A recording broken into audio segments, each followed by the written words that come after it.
Tom, ഇക്കാര്യത്തിൽ അതായത് Tom സൂചിപ്പിച്ചതുപോലെ 2 ആഴ്ച അറസ്റ്റ് തടഞ്ഞ സാഹചര്യത്തിൽ എന്തായാലും സിദ്ദിഖ് പുറത്തു വരാനാണ് സാധ്യത. പക്ഷേ കൊച്ചിയിൽ എവിടെയുണ്ട് എന്നുള്ള കാര്യത്തിൽ വളരെ വ്യക്തമായുള്ള സൂചനകൾ പോലീസിന് ലഭിച്ചിട്ടും അത് അറസ്റ്റിലേക്ക് നീങ്ങിയില്ല. അതല്ലെങ്കിൽ പോലീസ് അത്തരത്തിലുള്ളൊരു നീക്കം കൈക്കൊണ്ടില്ല, SIT അത്തരത്തിലുള്ളൊരു നീക്കം കൈക്കൊണ്ടില്ല എന്നുള്ള ശക്തമായ വിമർശനമായിരുന്നു SITക്കെതിരെയും സർക്കാരിനെതിരെയും ഉയർന്നത്. കാരണം സിദ്ദിഖിനെ രക്ഷപ്പെടാനുള്ള എല്ലാ പഴുതുകളും അവസരങ്ങളും ഒരുക്കി കൊടുക്കുകയാണ് SIT ചെയ്തത്, അല്ലെങ്കിൽ പോലീസ് ചെയ്തത്. അതേസമയം കഴിഞ്ഞ 2-3 ദിവസത്തിന് മുൻപാണ് സിദ്ദിഖിന് സുപ്രീം കോടതിയെ സമീപിക്കാനുള്ള അല്ലെങ്കിൽ മുൻകൂർ ജാമ്യത്തിന് സമീപിക്കാനുള്ള സാഹചര്യങ്ങൾ ഉള്ളത് കൊണ്ട് അതിനുശേഷം കേസ് അന്വേഷണത്തിന് തുടർച്ച ഉണ്ടാകുമെന്ന് കാണിച്ച് SIT ഉദ്യോഗസ്ഥരെ കൊച്ചിയിൽ നിന്നും തിരിച്ചു വിളിപ്പിക്കുന്ന ഒരു സാഹചര്യം ഉയർന്ന പോലീസ് ഉദ്യോഗസ്ഥരുടെ ഭാഗത്തു നിന്നും ഉണ്ടായത് എന്നുള്ള കാര്യവും ഉണ്ടായിരുന്നു. ആ ഒരു സാഹചര്യത്തിൽ എന്തായാലും സിദ്ദിഖിന്റെ ഫോൺ പോലീസ് റെക്കഗ്നൈസ് ചെയ്യുന്നത് പാലാരിവട്ടത്ത് വെച്ച് ഫോൺ സ്വിച്ച് ഓഫ് ആയി എന്ന് കാണിക്കുമ്പോൾ, അല്ലെങ്കിൽ സൈബർ പോലീസ് അത്തരത്തിൽ സ്ഥിരീകരിക്കുമ്പോൾ അതിനുശേഷം എവിടെ എന്നുള്ളത് കേരള പോലീസിന്റെ കണ്ണിൽ പൊടിയിട്ടുകൊണ്ടുള്ള നീക്കമായിരുന്നില്ല. അതേസമയം കേരള പോലീസിന്റെ എല്ലാത്തരം പിന്തുണയോടും കൂടിയാണ് അത്തരത്തിലൊരു നീക്കം ഉണ്ടായത് എന്നുള്ള വിമർശനമാണ് ശക്തമായി ഉണ്ടാകുന്നത്. അതുകൊണ്ട് തന്നെ അതായത് SITയെ കൂടി അതല്ലെങ്കിൽ പോലീസിനെ കൂടി അങ്ങേയറ്റം പ്രതിരോധത്തിലാക്കി ആശങ്കയിലാക്കിക്കൊണ്ട് തന്നെയാണ് ഈ സിദ്ദിഖിന്റെ അറസ്റ്റ് ചെയ്യാൻ പറ്റാത്ത ഒരു സാഹചര്യത്തിലേക്ക് വന്നത്. അത് ഹൈക്കോടതി മുൻകൂർ ജാമ്യം തള്ളിയതിന് പിന്നാലെ തന്നെ സിദ്ദിഖ് ഒളിവിൽ പോകുന്ന ഒരു സാഹചര്യത്തിലേക്ക് വന്നത് തന്നെ പോലീസിനെ അങ്ങേയറ്റം വിഷമഘട്ടത്തിലാക്കിയിട്ടുണ്ട്, അതല്ലെങ്കിൽ അങ്ങേയറ്റം വിമർശനത്തിന് മുൾമുനയിൽ നിർത്തിയിട്ടുണ്ട് എന്നുള്ള കാര്യം വ്യക്തമാണ്. എന്തായാലും കോടതി ജസ്റ്റിസ് ബെലയം ത്രിവേദിയുടെയും സതീഷ് ചന്ദ്ര ശർമ്മയുടെയും ബെഞ്ചാണ് സിദ്ദിഖിന്റെ കേസ് പരിഗണിച്ചപ്പോൾ തന്നെ ചോദിക്കുന്നത്, 8 വർഷം മുൻപുള്ള കേസാണെങ്കിൽ എന്തുകൊണ്ടാണ് സർക്കാർ ഇക്കാര്യത്തിൽ നടപടിയെടുക്കാഞ്ഞത്, അല്ലെങ്കിൽ സർക്കാർ ഇക്കാര്യത്തിൽ എന്തായിരുന്നു ചെയ്തിരുന്നത് എന്ന് സർക്കാരിന് വേണ്ടി ഹാജരായത് അഡീഷണൽ സോളിസിറ്റർ ജനറൽ ഐശ്വര്യ ഭാട്ടിയെയാണ്. അതേസമയം ഇവർ സർക്കാരിന്റെ ഭാഗം വ്യക്തമാക്കുന്നത്, അല്ലെങ്കിൽ ഹേമ കമ്മിറ്റി റിപ്പോർട്ട് ഉൾപ്പെടെയുള്ള കാര്യങ്ങൾ നടിയുടെ അഭിഭാഷക സുപ്രീം കോടതി ശ്രദ്ധയിലും പെടുത്തിയിട്ടുണ്ട്. 29 കേസുകളാണ് സംസ്ഥാനത്ത് കേരളത്തിൽ ഉണ്ടായിട്ടുള്ളത്. അതിൽ ഒരു കേസ് മാത്രമാണ് താൻ അറ്റൻഡ് ചെയ്യേണ്ടി വന്നത് എന്നാണ് മുകുൾ റോത്ഗി, സിദ്ദിഖിന്റെ അഭിഭാഷകൻ മുകുൾ റോത്ഗി സുപ്രീം കോടതിയെ ബോധിപ്പിച്ചത്. അതായത് ഹേമ കമ്മിറ്റി റിപ്പോർട്ടും അതുമായി ബന്ധപ്പെട്ടുള്ള കേസുകളുടെ ഒരു കണക്കും, അതല്ലെങ്കിൽ ഇത്ര ഗുരുതരമായ പ്രശ്നമാണ് കേരള സംസ്ഥാനത്തിലെ ചലച്ചിത്ര മേഖലയിലെ വനിതകൾ നേരിടുന്നത് എന്നുള്ള സൂചനകൾ നൽകുന്ന തെളിവുകൾ അല്ലെങ്കിൽ വാദങ്ങളായിരുന്നു സുപ്രീം കോടതിയുടെ മുന്നിൽ ഉണ്ടായത് എന്ന് വേണം മനസ്സിലാക്കാൻ. എന്തായാലും ഈ കാര്യത്തിൽ 2 ആഴ്ച സിദ്ദിഖിന് ആശ്വാസമാകും എന്ന് നമ്മൾ പറയുമ്പോൾ തന്നെ അതിൽ ഗുരുതരമായ തീരുമാനങ്ങൾ എടുക്കേണ്ട ഘട്ടമാണെങ്കിൽ ഇത് മുൻകൂർ ജാമ്യം റദ്ദ് ചെയ്യാനുള്ള അതേ ഉത്തരവ്, അതേ അധികാരം തന്നെ സുപ്രീം കോടതിക്കുണ്ട്. ഈ കാര്യങ്ങൾ പഠിച്ച ശേഷമായിരിക്കും ഒരുപക്ഷെ 2 ആഴ്ചയ്ക്ക് ശേഷം ഈ കേസ് വീണ്ടും കർശന ഉപാധികളോടെയാണ് ജാമ്യം അനുവദിച്ചിരിക്കുന്നത്. വരുന്ന 2 ആഴ്ച അറസ്റ്റ് ഉണ്ടാകില്ല. അതിനിടെ ഈ അന്വേഷണ സംഘത്തിന്റെ നീക്കം എന്തായിരിക്കും, സിദ്ദിഖിന്റെ നീക്കം എന്തായിരിക്കും, ഇതറിയണം. കാരണം നമുക്കറിയാം മുകേഷിന്റെ കേസിലും ഇടവേള ബാബുവിന്റെ ഒക്കെ കേസിലൊക്കെ സംഭവിച്ചത് അത് കോടതിയിൽ നിന്നും ജാമ്യം ലഭിക്കുന്നു, പിന്നീട് ഇവരെ അന്വേഷണ സംഘം ചോദ്യം ചെയ്യാൻ വിളിപ്പിക്കുന്നു, അറസ്റ്റ് രേഖപ്പെടുത്തി വിട്ടയക്കുന്നു. സമാനമായ ഒരു നീക്കം തന്നെയായിരിക്കുമോ ഇനിയും ഈ സിദ്ദിഖിന്റെ ഈ കേസുമായി ബന്ധപ്പെട്ട് ഉണ്ടാവാൻ പോകുക? ഈ അറസ്റ്റ് തടഞ്ഞെങ്കിലും ചോദ്യം ചെയ്യാൻ വിളിപ്പിക്കാൻ ഉള്ള സാധ്യതയുണ്ടോ? അതല്ലെങ്കിൽ സിദ്ദിഖ് അന്വേഷണ സംഘത്തിന് മുൻപാകെ ഹാജരാകാനുള്ള സാധ്യതയുണ്ടോ?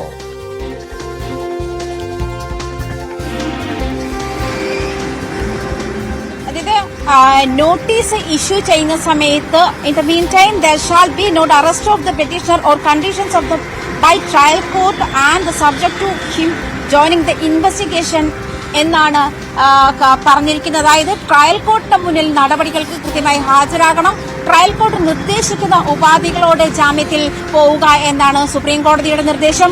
ആ ഒരു സാഹചര്യത്തിൽ തന്നെ ഈ മുൻകൂർ ജാമ്യത്തിലുള്ള നോട്ടീസ് പുറപ്പെടുവിക്കുകയും ട്രയൽ കോടതിയുടെ നിബന്ധനകൾക്കായി അന്വേഷണം നടക്കുമ്പോൾ അന്വേഷണവുമായി സഹകരിക്കുന്ന വ്യവസ്ഥയ്ക്ക് വിധേയമായി ഹർജിക്കാരനെ അറസ്റ്റ് ചെയ്യരുത് എന്നാണ് കോടതിയുടെ നിർദ്ദേശം. ഈ ഒരു സാഹചര്യം കൂടി കണക്കിലെടുത്തുകൊണ്ട് 2 ആഴ്ചത്തേക്ക് സിദ്ദിഖിനെ അറസ്റ്റ് ചെയ്യില്ല എന്നുള്ള കാര്യത്തിൽ വ്യക്തതയുണ്ട്. പക്ഷേ ആ ഒരു സാഹചര്യത്തിൽ പോലും അന്വേഷണ സംഘത്തിന് മുൻപാകെ ഹാജരാകരുതെന്നോ അല്ലെങ്കിൽ അന്വേഷണവുമായി സഹകരിക്കരുതെന്നോ എന്നുള്ള സൂചനകളില്ല. അന്വേഷണവുമായി ഏത് സമയത്തും സഹകരിക്കണം. ഇത്തരം നിബന്ധനകൾ എന്തൊക്കെയാണെന്ന് വിചാരണ കോടതിക്ക് തീരുമാനിക്കാമെന്നും സുപ്രീം കോടതിയുടെ നിർദ്ദേശമുണ്ട്. പക്ഷെ പ്രധാനമായും 8 വർഷമായ കേസാണ്.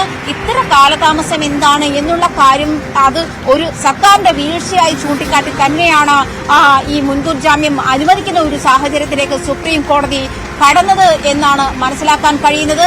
കാരണം ഈ ഹേമ കമ്മിറ്റി റിപ്പോർട്ടിന് മുൻപ് അല്ലെങ്കിൽ ഇത്തരം പ്രശ്നങ്ങൾ അഡ്രസ്സ് ചെയ്യപ്പെടുന്ന ഒരു സംവിധാനം കേരള സർക്കാരിന് ഉണ്ടായിരുന്നില്ല. അതല്ലെങ്കിൽ ഇത്തരം പ്രശ്നങ്ങൾ അഡ്രസ്സ് ചെയ്യപ്പെടുന്നിരുന്നില്ല. അതിൽ സർക്കാർ പരാജയപ്പെട്ടിരുന്നു എന്നൊരു സൂചന കൂടി ഇതിലുണ്ട് എന്നുള്ള കാര്യം വ്യക്തമാണ്. അതാണ് സംസ്ഥാന സർക്കാരിന്റെ വീഴ്ചയായി കോടതി ചൂണ്ടിക്കാട്ടിയത്.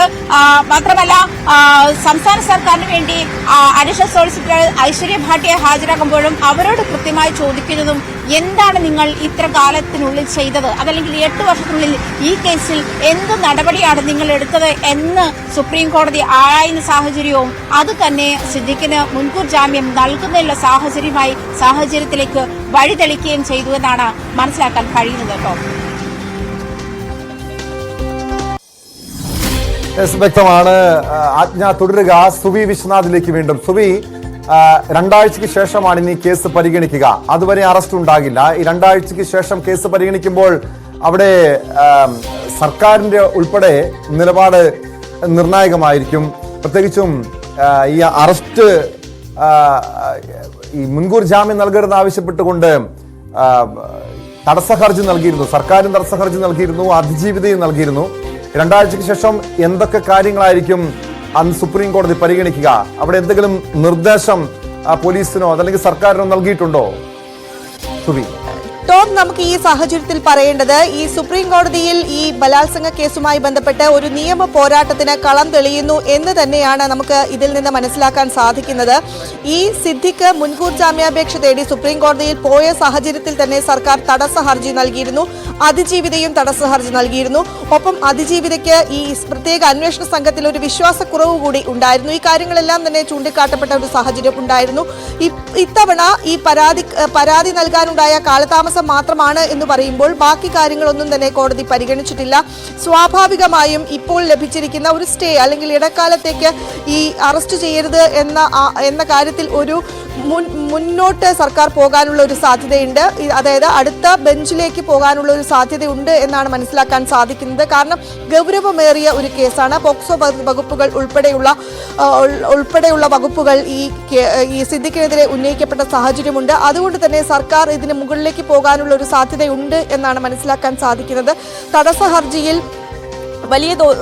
ഹർജി നൽകി എന്ന് പറയുമ്പോഴും ഇവിടെ നാട്ടിൽ സിദ്ദിഖിനെ അനുകൂലിക്കുന്ന ഒരു സമീപനമാണ് പോലീസിന്റെ ഭാഗത്തു നിന്ന് ഉണ്ടായിരിക്കുന്നത് എന്ന വിമർശനവും ശക്തമാണ്. ഏതായാലും സുപ്രീം കോടതിയിൽ ഒരു നിയമ പോരാട്ടത്തിന് കളമൊരുങ്ങുന്നു എന്ന് തന്നെ വേണം നമ്മൾ മനസ്സിലാക്കാൻ. സർക്കാർ നിശ്ചിതമായും ഇതിനെ വിമർശിച്ചുകൊണ്ട് ഈ ഉത്തരവിനെ വിമർശിച്ചുകൊണ്ട് മേൽക്കോടതിയെ സമീപിക്കാനുള്ള ഒരു സാധ്യതയുണ്ട്.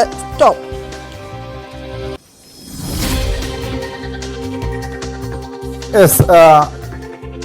ആജ്ഞ ഇതാണ് ഈ സുബി പറഞ്ഞതനുസരിച്ച് ഇതിനെതിരെ സിദ്ദിഖിന്റെ അറസ്റ്റ് തടഞ്ഞതിനെതിരെ സർക്കാർ സുപ്രീം കോടതിയെ സമീപിക്കാനുള്ള സാധ്യതയുണ്ട്. പക്ഷെ അവിടെയും നമ്മൾ കാണേണ്ടത് ഈ ഒരു കേസില് സിദ്ദിഖിന്റെ കേസിൽ കണ്ട കാരണം ഇരയ്ക്കൊപ്പമായിരിക്കുമെന്ന നിലപാടൊക്കെ പറയുന്ന സർക്കാർ,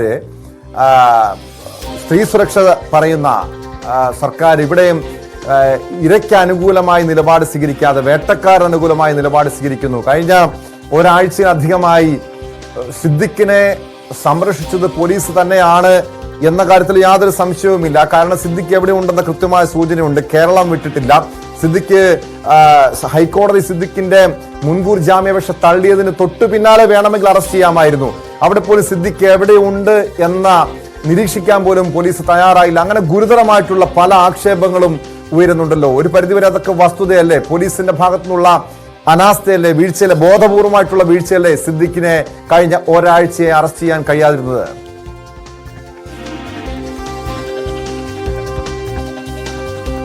ഇപ്പോൾ അത്തരത്തിലുള്ള വിമർശനങ്ങൾ ശക്തമാണ്. ശരിക്കും വ്യക്തമായി പറഞ്ഞാൽ കഴിഞ്ഞ ദിവസം കൂടി സിദ്ദിഖിന്റെ മകൻ ഷഹീൻ സിദ്ദിഖിന്റെ സുഹൃത്തുക്കളെ കൂടി പോളും നജീബ് എന്ന് പറയുന്നത് രണ്ട് സുഹൃത്തുക്കളെ കൂടി ചോദ്യം ചെയ്യുന്ന ഒരു സാഹചര്യം. അതായത് സിദ്ദിഖിന് സിം കാർഡ് എത്തിച്ചതും ഡോങ്കിൾ എത്തിച്ചതും ഇവരാണ് എന്ന് പറഞ്ഞിട്ടാണ് ചോദ്യം ചെയ്യൽ. രാവിലെ പുലർച്ചെ ഇവരുടെ വീട്ടിൽ നിന്ന് കൂട്ടിക്കൊണ്ടു പോവുക എന്നിവ 8 മണിക്കൂർ 9 മണിക്കൂർ പോലീസ് ചോദ്യം ചെയ്ത് അത് ഇത്തരത്തിലൊരു ആംബിയൻസ് ഉണ്ടാക്കാൻ വേണ്ടിയാണ്. അതല്ലെങ്കിൽ പോലീസ് ഇതിന്റെ പിന്നാലെയാണ്, സിദ്ദിഖിനെ അന്വേഷിക്കുന്നുണ്ട്, അതല്ലെങ്കിൽ സിദ്ദിഖിന് വേണ്ടി അന്വേഷണം പോലീസ് ഊർജിതമാക്കിയിരിക്കുകയാണ് എന്നൊരു ആംബിയൻസ് ഉണ്ടാക്കാൻ വേണ്ടി പോലീസ് ഉണ്ടാക്കിയ ഒരു കള്ളക്കഥ മാത്രമാണ് എന്നുള്ള തരത്തിലുള്ള ആരോപണങ്ങൾ ശക്തമാണ്. ആ ഒരു സാഹചര്യം കൂടി കണക്കിലെടുക്കുമ്പോൾ കഴിഞ്ഞ 24-ാം തീയതി മുതലുള്ള സാഹചര്യം കണക്കിലെടുത്താൽ ഈ കഴിഞ്ഞ ഒരാഴ്ച കേരള പോലീസ് എന്ത് ചെയ്തു എന്ന ചോദ്യമാണ് പൊതുജനാഭിപ്രായമാണെങ്കിൽ പോലും, അതല്ലെങ്കിൽ പ്രതിപക്ഷത്തിന്റെ ഭാഗത്തു നിന്നാണെങ്കിൽ പോലും സംസ്ഥാനത്താകമാനം സിദ്ദിഖിനെതിരെ എടുത്ത നടപടിയിൽ അല്ലെങ്കിൽ പോലീസ് കാണിക്കുന്ന ജാഗ്രതയിൽ അങ്ങേയറ്റം അതൃപ്തിയുണ്ട് എന്ന് വേണം മനസ്സിലാക്കാൻ. കാരണം സുപ്രീം കോടതിയിൽ ഹൈക്കോടതിയിൽ നിന്നും മുൻകൂർ ജാമ്യം തള്ളിയ സാഹചര്യത്തിൽ തന്നെ സിദ്ദിഖ് ഒളിവിൽ പോകുന്നു. അറസ്റ്റ് ചെയ്യാനുള്ള സാഹചര്യങ്ങൾ അവിടെ ഉണ്ടായിരുന്നു എന്ന് വ്യക്തമാണ്. അതിനുശേഷം പാലാരിവട്ടത്തിന്റെ ലൊക്കേഷനിൽ വെച്ചിട്ട് പോലീസിന് സിദ്ദിഖിന്റെ ഫോൺ സ്വിച്ച് ഓഫ് ആകുന്ന സാഹചര്യം. അപ്പോഴും സൈബർ പോലീസ് അതിന്റെ പിന്നാലെയാണ്. പാലാരിവട്ടത്ത് വെച്ചിട്ടാണ് ഫോൺ സ്വിച്ച് ഓഫ് ആയതെന്ന് വ്യക്തമാക്കുന്നതല്ലാതെ മറ്റൊരു കാര്യവും അതിന്റെ പിന്നാലെ അതിന്റെ ഫോളോ അപ്പ് എന്താണ്, എവിടെയുണ്ട് സിദ്ദിഖ്? ആലുവയിൽ ഒരു ഹോട്ടലുണ്ടെന്ന് പറയുന്നു. സിദ്ദിഖിന്റെ വീടുകളിൽ കൊച്ചിയിലുള്ള 2 വീടുകളുണ്ടെന്ന് പറയുന്നു, ആലപ്പുഴയിലുണ്ടെന്ന് പറയുന്നു. ആ തരത്തിലേക്ക് പോലീസ് അന്വേഷണം വ്യാപിപ്പിക്കുകയും അതല്ലെങ്കിൽ ഇത് അന്വേഷണം നടത്തുന്നു എന്നുള്ള തരത്തിൽ കണ്ണിൽ പൊടിയിടുന്ന ഒരു മാർഗമാണ് പോലീസ് സ്വീകരിച്ചത്. അതല്ല, സിദ്ദിഖിനെ രക്ഷപ്പെടാനുള്ള എല്ലാ പഴുതുകളും എല്ലാ സാഹചര്യങ്ങളും ഒരുക്കിയ ശേഷമാണ് ഇത്തരത്തിലുള്ള നീക്കങ്ങളിലേക്ക് പോലീസ് കടന്നത് എന്നുള്ള വിമർശനം ശക്തമാണ്. പറയുമ്പോൾ പറഞ്ഞതുപോലെ ഈ ഒരു സാഹചര്യത്തിൽ നിൽക്കുമ്പോൾ ഇപ്പോൾ ഈ പറഞ്ഞതിനൊക്കെ അത്യാവശ്യം വാസ്തവമുണ്ട് എന്നുള്ള തരത്തിലേക്ക് തന്നെയാണ് നീങ്ങുന്നത്. കാരണം സുപ്രീം കോടതി മുൻകൂർ ജാമ്യം അനുവദിക്കുന്നത് വരെ ആ ഒരു സാഹചര്യത്തിലേക്ക് വരെ ഈ കേസിന് സംസ്ഥാനത്ത് അമ്മ പോലെയുള്ള ഒരു വലിയ സംഘടനയുടെ ജനറൽ സെക്രട്ടറിയായി തുടർന്നിരുന്ന, നേതൃസ്ഥാനത്തുണ്ടായിരുന്ന, അല്ലെങ്കിൽ സിനിമാ മേഖല അടക്കി ഭരിക്കുന്ന ആളുകളുടെ കൂട്ടത്തിൽ ഒരാളായിരുന്ന, അത്യാവശ്യം ഇൻഫ്ലുവൻസ് ഉണ്ടായിരുന്ന ആലപ്പുഴയിലേക്ക് അടുത്ത തന്റെ രാഷ്ട്രീയ നീക്കുപോക്കുമായി ബന്ധപ്പെട്ടുള്ള പ്രവർത്തനങ്ങൾ നടത്തി വന്നിരുന്ന ഒരാളെ അറസ്റ്റ് ചെയ്യാൻ ഇത്ര കാലതാമസം എടുക്കുന്നതിൽ ഏതൊക്കെ തരം ഇൻഫ്ലുവൻസ് ഉണ്ടാകുമെന്ന് സാധാരണക്കാരന് അനുമാനിക്കാവുന്നതേ ഉള്ളൂ എന്നുള്ള കാര്യമാണ് ഇവിടെ നമ്മൾ ബോധ്യപ്പെടേണ്ടത്. കാരണം കേരള പോലീസ് അത്ര മണ്ടന്മാരൊന്നുമല്ല എന്നുള്ള കാര്യം മുൻപുള്ള പല കേസുകളിലും നമുക്ക് വ്യക്തമാണ്. അത്തരം കാര്യങ്ങൾ കൂടി കണക്കിലെടുക്കുമ്പോൾ അതല്ലെങ്കിൽ ഉടനടി കേസുകളിൽ മണിക്കൂറുകൾക്കുള്ളിൽ ചില കേസുകളിലൊക്കെ തീരുമാനമുണ്ടാക്കിയിരുന്ന ഒരു കഴിവ്, പ്രസൻസ് കേരള പോലീസ് സാമർഥ്യം കേരള പോലീസിന്റെ ഭാഗത്തുനിന്ന് ഉണ്ടാകുമ്പോൾ ഈ കേസിൽ ഉണ്ടാക്കിയ മെല്ലെപ്പൊക്കു നയം ചോദ്യം ചെയ്യപ്പെടേണ്ടത് തന്നെയാണ്, വിമർശിക്കപ്പെടേണ്ടത് തന്നെയാണ്.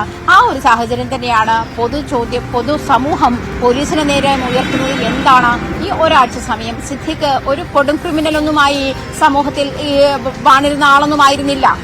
ഈ ഒരു ചോദ്യം അത് ഹേമ കമ്മിറ്റി റിപ്പോർട്ടിന് ശേഷം ഇത്തരം പരാതികൾ സിദ്ദിഖിന് ഉയർന്ന ശേഷമാണ് അയാളുടെ നേരിൽ കുറ്റാരോപിതൻ എന്നൊരു തരത്തിലേക്ക് വരുന്നത്. ആ ഒരു സാഹചര്യത്തിൽ എങ്ങനെയാണ് പോലീസ് ഇങ്ങനെ മെല്ലെപ്പൊക്കു നയം സ്വീകരിച്ചത് എന്നുള്ള ചോദ്യം ശക്തമാണ്. അത്തരം വിമർശനങ്ങൾക്കും പോലീസും സ്പെഷ്യൽ ഇൻവെസ്റ്റിഗേഷൻ ടീമും ഇരയാകുന്നുണ്ട് എന്നുള്ള കാര്യവും വ്യക്തമാണ്. എന്തായാലും ഈ മുൻകൂർ ജാമ്യം ലഭിച്ചതോടെ ഇനി 2 ആഴ്ചത്തേക്ക് അറസ്റ്റ് തുടരിൽ ഉണ്ടാകില്ല എന്നുള്ള കാര്യം വ്യക്തതയുണ്ടെങ്കിൽ പോലും അന്വേഷണ സംഘത്തിന് മുൻപാകെ ഏത് സമയത്തും ഹാജരാകാൻ സിദ്ദിഖ് നിർബന്ധിതനാകും. അതല്ലെങ്കിൽ അന്വേഷണ സംഘം ചോദ്യം ചെയ്യുമ്പോൾ അത്തരം ഉപാധികൾ വിചാരണ കോടതിക്ക് തീരുമാനിക്കാം എന്നുകൂടി പറഞ്ഞിട്ടുണ്ട്. പക്ഷെ മറ്റൊരു കാര്യം തീർച്ചയായും അതോടൊപ്പം